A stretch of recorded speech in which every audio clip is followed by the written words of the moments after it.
제가 설교 시간에 자주 했던 이야기이긴 한데요. 제가 대학생 시절에 선교단체에 있었습니다. 선교단체는 대학생의 시간을 많이 뺐습니다. 대학생의 시간을 많이 뺏는 선교단체에 있었기 때문에 저는 성적이 그렇게 좋지 않았습니다. 성적이 좋지 않았는데도 불구하고 선교단체 활동을 열심히 했습니다. 그때는 무엇 때문에 열심히 했는지 잘 몰랐는데 어쨌건 그때 아내를 얻었습니다. 네. 선교단체는 한 20명에서 30명 정도 되는 구성원들이 있었습니다.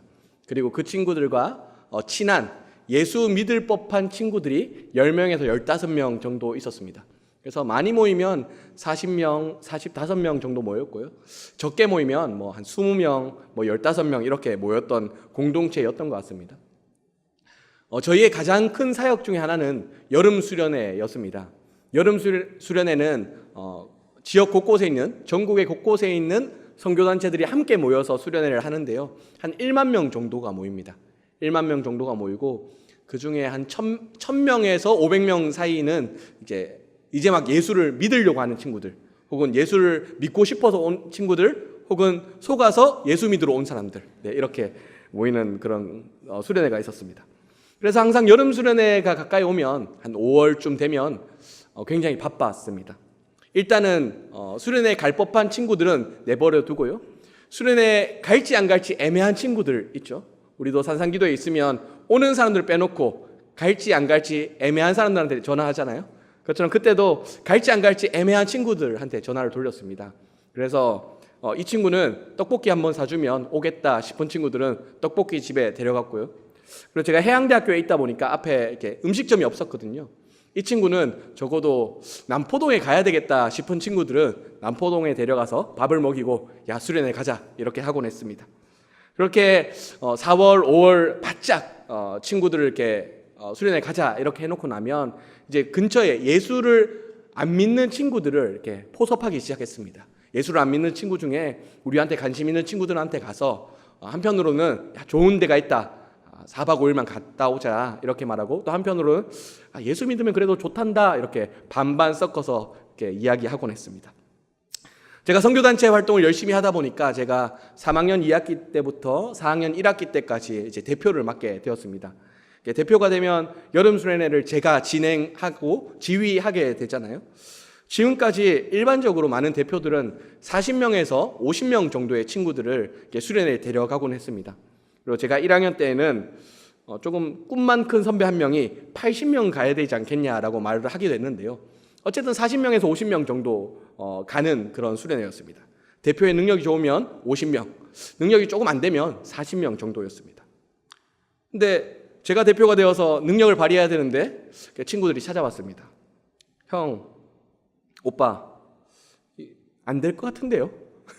저희 열심히 못할 것 같습니다. 이런 얘기를 했습니다. 왜 못하냐 이렇게 이야기를 듣다 보니까 대부분의 주축 멤버가 4학년이라는 사실을 발견했습니다. 그래서 수련회에 갈 수는 있지만 밑에 있는 후배들을 땡기기가 많이 어렵다라는 이야기를 했습니다. 여러 명을 만나서 대화를 들어보니 이번 판은 말아먹었구나라는 생각을 했습니다.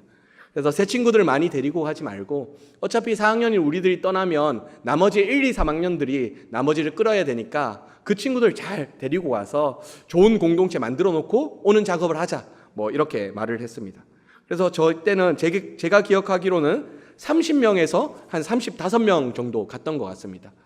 갈 때는 좀 마음이 좀 상했었는데요. 갔다 오고 나서는 기분이 조금 좋았습니다. 근데 그뿐만이 아니라 좀 많은 부분에서 저에게 친구들이 요구하는 것들이 많더라고요. 이전에는 이렇게 했는데 이번에는 이렇게 합시다. 그리고 저도 나름 요구하는 게 있었습니다. 예전에는 이렇게 했지만 이번에는 이렇게 해보자. 그렇게 1년 내도록 이렇게 했던 것을 저렇게 해보기도 하고 저렇게 했던 것을 이렇게 해보기도 했던 그런 1년이 지났습니다. 다시 돌이켜보면 그때 참 많은 변화, 혁신, 개혁 이런 단어들을 사용했습니다. 바꿔보자, 우리 새롭게 해보자 이런 얘기를 참 많이 했습니다. 기존의 가치, 기존의 통념을 거스르는 것들도 많이 시도해봤던 것 같습니다. 근데 제가 졸업하고 2년, 3년이 지난 후에 후배들을 만나서 이야기를 들어봤습니다. 그 친구들이 그렇게 말했습니다. 형 똑같아요. 형 가고 나서 다시 복귀했어요. 이런 말을 했습니다. 굉장히 허무했습니다. 어느새 8년, 9년 정도가 지났습니다. 8년, 9년 정도가 흐른 후에 그 공동체에 있었던 소식을 가끔 들으면 제가 1학년 때, 2학년 때나 똑같다는 소식을 듣게 됩니다. 변한 게 없구나. 그때 함께 고민하고 함께 기도하고 또 함께 변화를 꿈꿨던 친구들이 있는데요. 그 친구들이 가끔 이런 얘기를 합니다. 형, 우리는 무엇을 남긴 걸까? 우리 토익 공부하고 취업 준비해야 될 그때 선교단체 위해서 열심히 했는데 우리는 무엇을 남긴 걸까? 이런 얘기를 합니다. 저도 처음엔 좀 섭섭했습니다. 여러 가지 시도했는데 잘 복귀했다는 소식을 들으니까 좀 섭섭했습니다. 근데 돌이켜보니까 그렇게 말하고 있는 친구들이 남았습니다. 함께 고민하고 함께 노력하고 함께 씨름했던 친구들과의 우정이 남았습니다. 그리고 여전히 교회가 어떻게 하면 새로워질 수 있을까라는 이야기를 함께 이야기를 하곤 합니다. 그리고 그 친구들은 가끔 저에게 그런 이야기를 합니다. 형, 전도사 돼서 잘하고 있나? 전도사 돼서 잘하고 있나? 가끔 기도를 해주기도 하고 가끔 격려와 응원을 보내주기도 합니다. 돌이켜보면 제가 막 열심히 애썼는데 많이 변화된 것은 아니었습니다. 근데 그렇게 애쓰다 보니까 옆에 있는 사람이 남았습니다. 성경 본문의 이야기를 하겠습니다. 오늘 본문은 시몬 베드로의 이야기입니다. 시몬은 우리로 말하면 촌 이름입니다. 히브리에 살던 히브리 사람 이름이 시몬입니다. 베드로는 그리스 이름입니다. 예컨대 우리가 이제 미국으로 가게 되면 쓰는 영어 이름 같겠죠. 시몬은 업으로 살 때는 시몬이라 불렸습니다. 그 동네에 살 때는 시몬이라 불렸습니다. 하지만 훗날 사도가 되고 나서 로마로 가고 그리고 아시아 그리스 지역을 떠나면서 이제 복음을 전파할 때는 시몬이라 불리지 않고 베드로라 불렸습니다. 오늘 본문은 이 시몬 베드로에 대한 본문입니다. 이 복음서의 의미를 명확히 해석하는 데 있어서는 여러 가지 방법이 있는데요. 그 중에 한 가지 방법이 무엇이냐면 복음서가 4개잖아요. 그래서 4개를 서로 비교해 보는 방법이 있습니다. 학자들의 대부분이 이제 마가복음이 가장 먼저 쓰여졌고 누가복음과 마태복음은 그 마가복음의 스토리 라인을 따라서 이렇게 복음서를 이어나갔다 이렇게 이야기를 합니다. 그러면 누가복음의 관심을 알고 싶으면 마가복음의 스토리 라인을 누가복음에서 찾아보고 누가복음의 저자가 해야 될 소리를 안 하고 있거나 혹은 안 하던 소리를 하고 있으면 이건 누가복음의 어떤 기자가 정말 강조하고 싶은 이야기다 이런 사실을 알 수 있는데요. 이런 어려운 이야기를 왜 하냐면 마가복음에는 이 이야기가 오늘 누가복음 5장의 이야기가 나오지 않습니다. 마가복음에서도 물론 시몬 베드로를 제자로 부르는 장면이 나옵니다. 근데 아주 간단하죠. 예수님이 지나다가 어부인 시몬 베드로를 보고 야 나를 따르라 이렇게 하면 시몬 베드로가 아무 말도 하지 않고 따라서 제자가 됩니다. 시몬 베드로에게 어떤 갈등이 있었는지 시몬 베드로가 어떤 고민을 했는지 예수님이 어떤 정황에서 불렀는지 마가복음의 저자는 관심이 없습니다. 그런데 누가복음의 저자는 시몬 베드로가 어떤 상황에서 제자로 부름받았는지 어떤 상황에서 어떤 고민을 하면서 제자가 되었는지에 대해서 관심이 많습니다. 마가복음이 제자로 부르신 예수님에 관심이 있다면 이 누가복음은 제자로 부름받은 시몬 베드로에게 관심이 있습니다. 누가복음 5장의 이야기는 굉장히 의미심장합니다. 예수님께서 설교를 듣기 위한 군중들을 몰고 가셨습니다. 오늘날처럼 이렇게 교회가 있으면 교회 예배당에 서서 설교를 하면 될 텐데 아마 이 사람들도 건축을 하지 않았던 것 같습니다. 그래서 예배당이 없었습니다. 그래서 어디 가서 설교를 할까 고민을 하다가 이제 해변가에 가서 배 위에 올라서서 설교를 하기로 마음을 먹었습니다. 근데 그 배가 하필이면 시몬의 배였습니다. 시몬이 허락했을까요? 허락했을 수도 있고 허락하지 않았을 수도 있습니다. 하지만 허락하지 않기가 쉽지 않았을 겁니다. 군중들이 떼거지로 몰려있고 예수님이 이 배 위에서 설교하고 싶다고 했을 때 시몬 베드로가 아니요 제 배는 쓰지 못합니다라고 하면 사람들이 뭐라고 할 테니까요. 어쨌든 시몬 베드로는 소위 이제 물고기를 잡으러 가다가 물고기를 못 잡아서 뒷정리를 하고 있는 중이었습니다. 만약 예수님이 시몬 베드로의 배 위에서 설교하지 않았더라면 시몬 베드로는 빨리빨리 정리하고 집에 돌아갔을 겁니다. 피곤했겠죠. 그리고 물고기도 못 잡았기 때문에 기분이 나빴을 겁니다. 근데 예수님께서 시몬 베드로의 배 위에 올라가서 설교를 하시니까 시몬 베드로는 설교를 들어야만 했습니다. 설교 다 듣고 예수님이 배에서 내리면 그 배를 마저 정리하고 집에 가야 하니까요. 예수님의 설교는 오늘 기록되어 있지 않습니다. 설교가 대박을 쳤는지 아니면 설교가 쪽박을 쳤는지 알 수 없습니다. 그런데 예수님께서 설교를 마치고 나서 갑자기 시몬 베드로에게 이런 얘기를 합니다. 물고기 다시 잡아보는 거 어떠니? 이렇게 이야기합니다. 설교의 적용치고는 좀 이상하죠? 설교의 적용으로는 너희 배 위에서 내가 설교를 했으니까 우리 교회 하나 짓자 이렇게 말하는 것도 아니고, 다시 한번 물고기를 잡아보는 건 어떠니? 저 깊은 데 가서 다시 한번 그물을 내려보는 건 어떠니? 라고 이야기합니다. 그때 베드로는 시몬은 예수님께 이렇게 말합니다. 선생님. 제가 약간 삐딱해서 그런지 몰라도 이 선생님이란 단어가 저에게는 이렇게 느껴집니다. 저는 이 바닷가에서 굉장히 물고기를 잡는데 특화된 프로페셔널입니다. 그런데 성경밖에 모르는 우리 쌤님, 예수님, 나한테 뭐 가서 물고기를 잡으라고 합니까? 그러니까 이런 비하한 뉘앙스가 있는 것 같습니다. 선생님, 존경스러운 의미보다는 물고기 잡는 것도 모르는 쌤님 이렇게 부르는 것 같습니다. 쌤님, 책상 머리에 앉아 하나님의 말씀만 알지 고기 잡는 법은 하나도 모르는 쌤님, 제가 쌤님의 말을 들어야 되겠습니까? 뭐 이런 뉘앙스가 풍깁니다. 근데 하지만 흥미롭게도 오늘 시몬은 물고기 잡는 것을 망친 하루였습니다. 물고기를 단 한 마리도 못 잡은 하루였습니다. 만약 시몬 베드로가 하루에 50마리의 물고기를 잡고 있었는데 평균적으로 만약에 30마리만 잡았더라면 아마 예수님의 말을 무시했을 겁니다.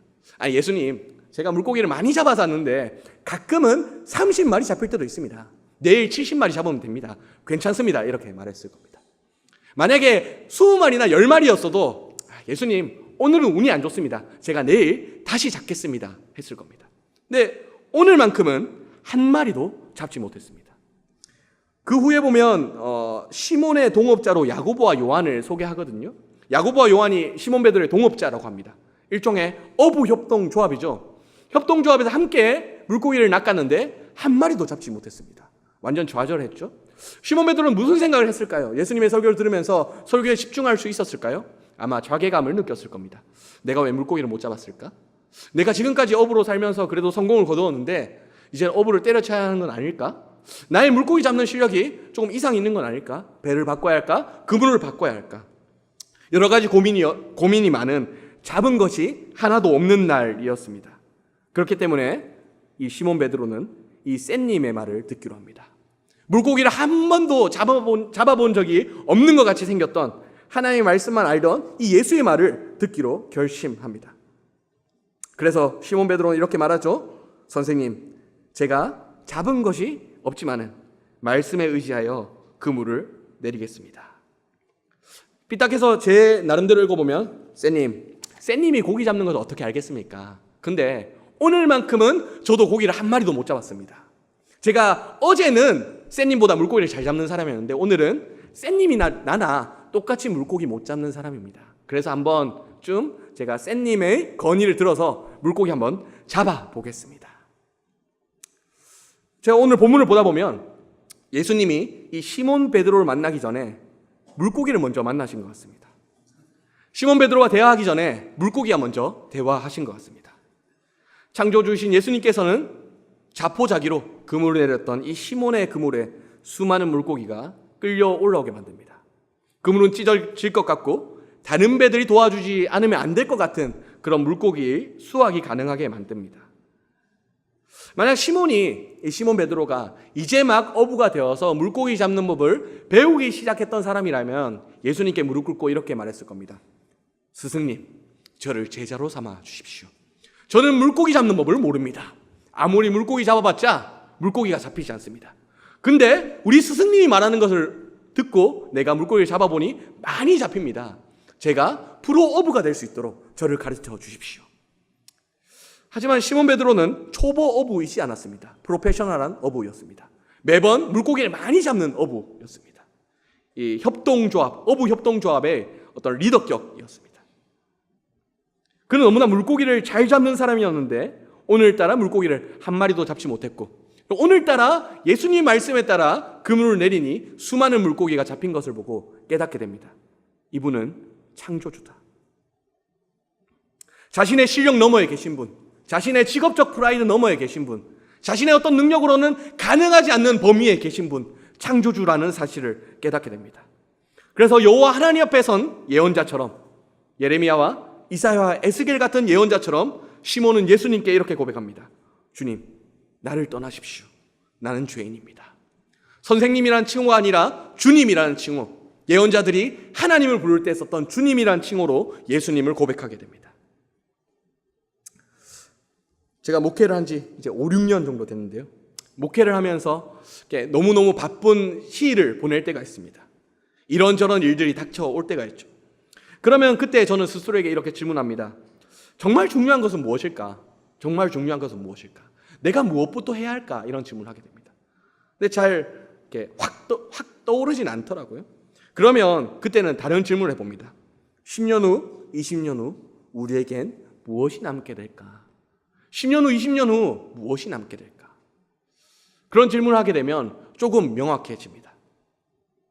교회 안에서 일어난 이렇게 신학 논쟁 중에 아주 오래된 논쟁이 하나 있습니다. 예수님은 도대체 무엇을 남기셨는가라는 논쟁입니다. 조금 개혁적인 사람들은 이렇게 말합니다. 예수님은 교회를 세우신 것이 아니에요. 교회는 예수님의 제자들이 세우신 겁니다. 예수님은 교회를 세우시지 않았습니다. 이렇게 말합니다. 근데 조금 보수적인 사람들은 이렇게 말하죠. 예수님이 교회를 세우셨고 예수님이 교회의 머리가 되셨다. 이렇게 이야기합니다. 서로 의견이 좀 다르죠. 하지만 둘 다 일리가 있다고 생각합니다. 예수님이 개척교회를 세우진 않으셨습니다. 예배당을 건립하진 않으셨습니다. 그리고 제자들을 불러 모아서 너는 장로하고 너는 권사하고 너는 안수집사 해라 이렇게 말씀하시진 않으셨습니다. 예수님은 그렇게 보면 교회를 세우신 적은 없습니다. 그런데 예수님은 사람을 남기셨습니다. 예수님이 죽은 이후에 예수님의 무덤에 찾아온 3명의 여인을 남기셨습니다. 그리고 무덤에 묻히신 후에 무덤에 찾아온 베드로와 요한을 남기셨습니다. 수많은 제자들이 부활의 소식을 듣고 예수님이 부활하셨다라고 외칠 때 내 눈으로 확인해보고 내 손으로 만져보아야만 알 수 있다며 분통을 터뜨리는 도마와 같은 제자를 남기셨습니다. 예수님은 사람을 남기셨습니다. 물론 예수님을 배반했고 예수님을 모른 척했던 나쁜 제자들, 하지만 그럼에도 자기가 예수님의 제자라고 생각했던 사람들을 남기셨습니다. 그리고 그 사람들이 교회가 되었습니다. 예수님은 교회를 세우신 적이 없습니다. 하지만 예수님이 남기신 사람들이 교회가 되었습니다. 예수님이 건물을 세우신 적도 없고 직분을 만드신 적도 없습니다. 하지만 예수님이 남기신 사람들이 건물을 세웠고 조직을 만들며 서로에게 직분을 주었습니다. 예수님이 남기신 사람들은 예수님을 모르던 사람에게 나아가 예수님에 대해 이야기했고 예수님의 가르침을 가르쳐 지키게 하였습니다. 그렇게 오늘 교회가 생겼습니다. 교회는 건물이기 이전에, 조직이기 이전에, 직분이기 이전에 사람입니다. 부족하고 모자라도 그래도 나는 예수님을 따르는 제자라고 말하는 사람입니다. 이 사람이 교회가 되고 사람이 교회를 세워나갑니다. 그리고 이 사람이 교회의 명맥을 이어나갑니다. 저 스스로에게 정말 중요한 것이 무엇일까라고 물을 때 항상 저는 사람이라고 말합니다.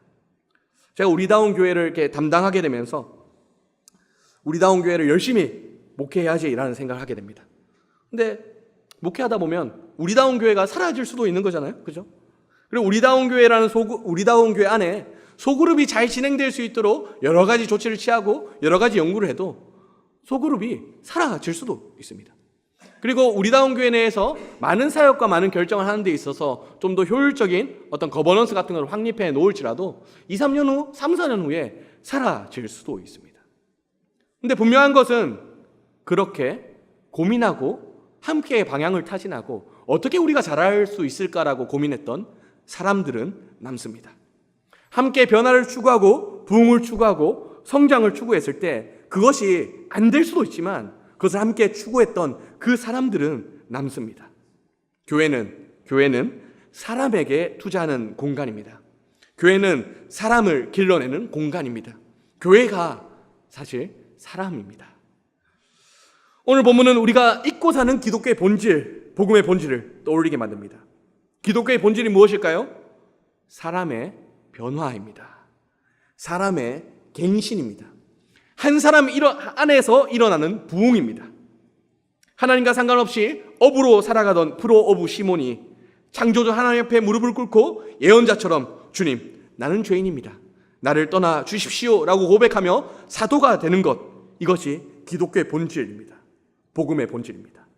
오늘 교회는 얼마나 선교를 많이 하느냐, 얼마나 선교를 전략적으로 하느냐, 교인이 얼마냐? 예산이 얼마냐? 어떤 프로그램, 어떤 시스템이 있냐라고 따지고 있지만 정말 기독교의 본질은 사람의 변화입니다. 사람의 갱신이며 한 사람 안에 일어나는 부흥입니다. 사람의 변화 없이, 사람의 갱신 없이 우리는 선교를 말할 수 없고 사역을 말할 수 없고 교인의 숫자를 따져서 뭐하며 프로그램과 시스템을 말할 수 없습니다. 오늘 본문은 의도적으로 8절 이전에는 시몬이라 부릅니다. 성경을 처음 읽는 사람에게는 이 시몬이 베드로라고 상상조차 못하게 만듭니다. 하지만 8절에 이르러서야 주님 나는 죄인입니다라고 고백하는 이 8절에 이르러서야 시몬 베드로라고 말합니다. 이 시몬, 이름 없는 어부가 훗날 사도행전에서 예수님의 제자로 활약하게 될 베드로라는 사실을 드디어 상기시켜 주는 것이죠. 여기 서 있는 물고기를 한 마리도 못 잡았다가 예수님 앞에 무릎 꿇고 나를 떠나달라고 고백하는 이 하찮은 어부가 사실은 복음을 전파할 선봉장이라는 사실을 이 8절에서 알려주는 것입니다. 더군다나 11절은 이렇게 기록하고 있습니다.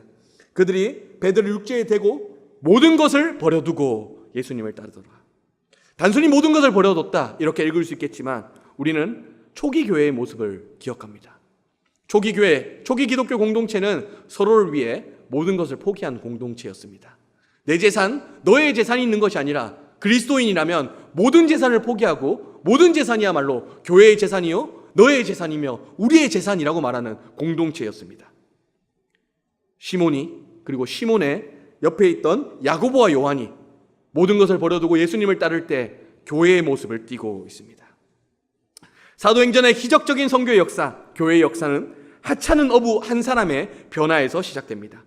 한 사람의 변화가 세계의 선교를 이끌게 됩니다. 한 사람의 변화가 교회를 세워나갑니다. 시몬이 베드로 될 때 기독교가 살아납니다. 시몬이 베드로 될 때 교회가 힘을 가집니다. 오늘날 교회가 무능하다고 말하는 이유, 오늘날 교회가 부족하게만 보이는 이유, 오늘 교회가 능력을 잃어버린 것 같이 보이는 이유 어디에 있을까요? 오늘 본문에 있습니다. 우리에게 시몬이 베드로 되는 역사가 일어나지 않기 때문입니다. 우리가 숫자를 따지고 프로그램을 따지고 전략을 따질 때 우리가 정말 필요한 것은 시몬이 베드로 될 수 있냐? 너의 교회는 시몬을 베드로로 만들 수 있냐고 묻습니다. 더 엄격히 따져보면 우리가 여전히 베드로이지 않고 시몬에 머물러 있다는데 이 교회가 힘을 잃은 이유가 있습니다. 우리는 여기서 질문할 수 있겠죠. 시몬은 어떻게 베드로가 될 수 있었을까요? 시몬은 어떻게 베드로가 될 수 있었을까요? 이유는 간단합니다. 실패했기 때문입니다. 좌절했기 때문입니다. 전문가 업으로 살아온 자신의 삶이 창조주 하나님 앞에서는 아무것도 아님을 드디어 깨달았기 때문입니다. 자신이 지금껏 열심히 살아왔고 삶의 결실을 거둬왔지만, 직업적 성공을 거뒀지만 창조주 하나님 앞에서는 자신이 달려온 모든 삶이 가치 없음을 드디어 알았기 때문입니다. 물고기 잡는데 실패한 어부가 예수님의 말씀을 듣고 예수님 앞에 무릎을 꿇었을 때 그는 청결한 마음을 갖고 있었습니다. 그렇게 예수님의 얼굴 속에 하나님의 얼굴을 볼 수 있었습니다. 그가 예수님 앞에 무릎을 꿇었을 때 그는 가난한 마음을 갖고 있었습니다. 그렇게 그는 천국을 소유할 수 있었습니다. 우리는 왜 여전히 베드로이지 않고 시몬일까요? 가난한 마음이 없기 때문이며 청결한 마음이 없기 때문입니다. 하나님 앞에 철저히 깨어지고 실패하며 좌절하는 경험이 부족하기 때문입니다. 물론 우리도 삶에서 실패하고 좌절하죠. 어려움과 고난을 겪습니다. 근래 마커스란 예배팀에서 나오는 새로운 찬양들이 있습니다. 이 찬양들의 대부분이 일상의 어려움, 힘겨움, 실패, 좌절을 노래합니다. 우리다운 교회 청년들이 우리 간세례 예배 때 이 찬양을 불렀는데요, 저 부르면서 참 가슴 한켠이 찡했습니다. 근데 가슴 한켠은 찡한데 그 반대편 가슴에는 불만이 생겼습니다. 왜냐하면 가사가 힘겹고 어렵고 오늘 하루가 눈물로 가득 차다 라면서 우리의 현실을 고백하고 있지만 결론이 믿음으로 살아간다라는 말, 어설픈 말로 퉁치는 것 같아 보이기 때문입니다. 이 노래가 우리가 힘겹고 어렵지만 내일은 극복할 것이다라는 뭔가 얄팍한 노래로 끝나는 것 같은 그런 느낌이 듭니다. 성경은 단순히 고난과 역경이 내일은 끝날 것이라는 싸구려 위로를 전하지 않습니다. 오히려 성경은 고난과 역경 가운데 하나님께서 살아계시고, 고난과 역경 가운데 우리는 하나님을 만날 수 있으며, 고난과 역경 가운데 우리는 하나님의 손길로 빚어진다고 말하고 있습니다. 믿음으로 오늘 하루를 이겨내는 것이 아니라 고난과 역경 가운데 하나님을 붙들라고 말하고 있습니다. 우리는 고난, 좌절, 실패를 통해 우리 존재의 무익함을 깨닫고 창조주 하나님의 위엄을 깨닫습니다. 그리고 그 하나님께 전적으로 의탁하게 됩니다. 이것을 우리 선배들은 성화라고 말했고, 거룩이라고 말했고, 성결이라고 말했습니다. 교회가 교회답기 위해, 교회가 다시 한번 능력을 회복하기 위해 우리가 다시 한번 기억해야 할 가르침, 그 가르침이 오늘 여기에 있다고 생각합니다. 실패를 받아들이십시오. 실패를 통해 우리의 높아진 마음을 겸손히 하고 청결한 마음과 가난한 마음으로 하나님께 나아가십시오. 좌절과 절망을 순순히 받아들이며 그 가운데 새길을 내시는 하나님께 나아가십시오. 우리의 목적은 오늘의 실패를 내일 극복하는 데 있는 것이 아닙니다. 좌절과 절망을 극복하는 데 있는 것이 아닙니다. 실패가 가득할지라도, 좌절과 절망이 가득할지라도 주님께 나아가 주님의 뜻을 우리의 삶 가운데 이루는데 우리의 진정한 신앙의 목적이 있습니다. 더 나아가 우리의 삶이 주님을 닮아가고 우리의 거짓되고 사특한 욕망, 개인적 욕망들이 폭로되고 하나님의 거룩한 우리를 빚어나가시는 그 선한 열망을 우리 삶에 세우는 것, 그것이 우리 신앙의 목적입니다. 좌절과 실패, 절망이 우리의 인생을 덮칠지라도 우리가 그 가운데 베드로 된다면 우리의 인생은 성공일 것이며, 우리 삶 가운데 수많은 물고기를 낚는 직업적 성공을 거둘지라도 우리가 시몬이라면 우리는 실패한 인생일 겁니다. 시몬들이 모여서 고기를 많이 잡았다고 자랑하는 공동체는 교회이지 않습니다. 낚시 동아리겠죠. 시몬들만 모여있다면 아무리 부흥한다 한들 거기는 교회가 아니라 낚시 동아리입니다. 서로 어떻게 하면 물고기를 많이 잡았는지, 어디가 더 잘 잡히는지 논하고 있을 겁니다. 하지만 우리가 좌절과 실패와 절망 속에서 예수님 앞에 무릎 꿇었던 베드로가 될 수 있다면, 시몬이었던 우리가 처절한 실패 끝에 베드로로 변화될 수 있다면 우리는 거기서 교회가 될 수 있습니다. 모인 숫자가 1명, 2명, 3명밖에 안 될지라도 그 한 명이 30배, 60배, 100배의 결실을 맺는 미랄이 될 수 있습니다. 이제 설교를 정리합니다. 오늘 본문에서 시몬은 베드로가 됩니다. 물고기를 잘 잡던 어부 시몬은 예수님 앞에 베드로가 되어 훗날 하나님 나라의 장성한 일꾼으로 쓰임받습니다. 여기 서 있는 우리 모두는 시몬이라 부르기에도 찝찝하고 베드로라 부르기에도 어정쩡한 사람들입니다. 변했지만 완전히 변하진 않았고, 예수님을 만났지만 무릎을 반쯤 꿇고 있는 사람들이죠. 성장했지만 온전하게 성장하진 않았고 대충 선을 그어서 여기까지만 성장한 사람들입니다. 예수님께 삶을 드린다고 말하지만 완전히 드리진 않고 한 70%에서 50% 정도만 드린 사람들입니다. 우리는 시몬과 베드로 사이에 서 있는 사람들입니다. 그렇게 우리에게는 신앙적 성공보다는 좌절과 실패, 절망이 더욱더 필요합니다. 우리의 개인적인 삶에서 더욱더 큰 좌절과 실패가 필요합니다. 우리가 여전히 우리를 의지하고 있다면, 우리의 힘을 의지하고 우리의 욕망을 의지하고 있다면 더욱더 좌절과 실패가 필요합니다. 고난의 광야길 속에서 하나님을 만나 우리를 향해 사랑을 속삭여 주시는 그 하나님의 음성이 필요합니다. 또한 우리 교회의 공동체적인 행보 속에서도 적절한 실패와 좌절이 필요합니다. 다음 세대 사역도 좌절할 수 있죠. 실패할 수 있습니다. 또한 건축을 준비하는 과정, 그리고 건축을 진행하는 과정, 건축 이후에 교회가 조금 더 확장되는 과정 가운데도 실패와 좌절이 있을 수 있습니다. 하지만 우리는 성공을 겪는 것이 교회에 중요한 것이 아니라 실패와 좌절 속에서 우리가 부족한 것이 무엇이고 우리가 주님을 놓친 지점이 무엇인지를 발견하는 것이 오히려 더 중요합니다. 우리는 성공을 위해 사는 사람이 아니라 주님께 무릎 꿇기 위해 사는 사람들입니다. 이런 다양한 실패와 좌절 속에 주님을 발견하게 되고 우리는 주님을 더욱더 닮아가게 되고 우리 공동체는 더욱더 교회다운 모습을 띠게 됩니다. 우리는 이런 실패와 좌절 속에서 주님을 붙잡으며 시몬 같은 모습을 떨쳐버리고 베드로 같은 모습을 덧입을 수 있습니다. 우리의 주목적은 무엇일까요? 우리의 주목적은 주님을 인정하고 주님을 받아들이고 주님을 닮아가는 것입니다.